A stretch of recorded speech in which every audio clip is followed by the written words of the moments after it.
There are thousands of Roblox games being created every day, yet we still go to the base plate. Instead of going to the base plate, today I'm going to be going to Line Runner. I've only seen a very small YouTuber do this. Bruh. RoBuilder, I've never really heard of this dude, so we're going to take his idea. My first impressions, this does not look very good, so we're going to have to do a lot of work. The first thing I did was open up the toolbox to look for a new sky. Okay, maybe not that one. This is where I found the space sky, which made me think of an idea for a moon theme. So I got to work right away and started changing the colors and finding a texture that fit the moon theme. After messing around with that for a while, this is what I got. Now loading into the game, you can see there's absolutely nothing wrong with this. Everything looks perfectly fine. Anyways, I still playtested the game and realized that there's still a lot of things I need to remodel. But in the back of my mind, I knew there was something I still needed to fix. So I looked in replicated storage and found it, so I just copied and pasted everything from the other paths to this one. I hopped into Blender, which took over 2 hours. Over half of that time I was playing Clash Royale though, so it really doesn't count. Now all I had to do was import my beautiful models into Roblox.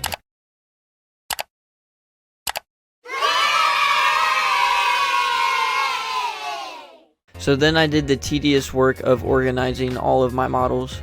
These models look great, but maybe they should actually have some color.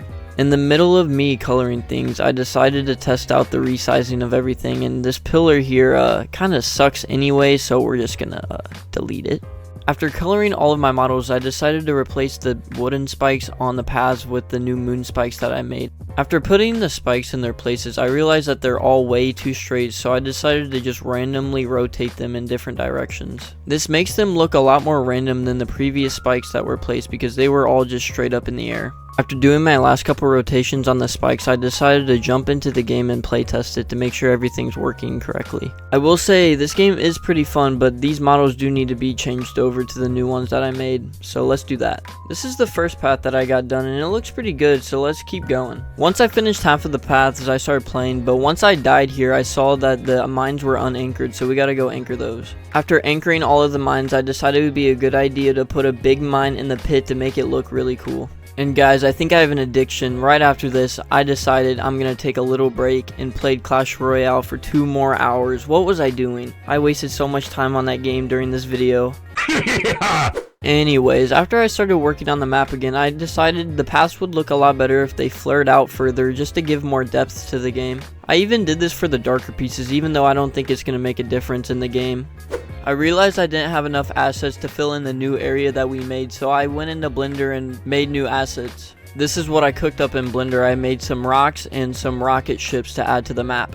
After adding them and coloring them into the game, this is what they look like. They look alright, but good enough for this game. Whilst I was adding the rocket ships, I thought a smoke effect would make them look a lot cooler. This is the first path done, and it looks pretty cool with the rockets in the background. If you guys think this game is cool too, at the end of the video I'm going to show you how to play the game yourself. Another design idea that I had was to use the spikes in the game to actually fill in the background to make it look better. So this is me adding to the rest of the paths so they all have the models.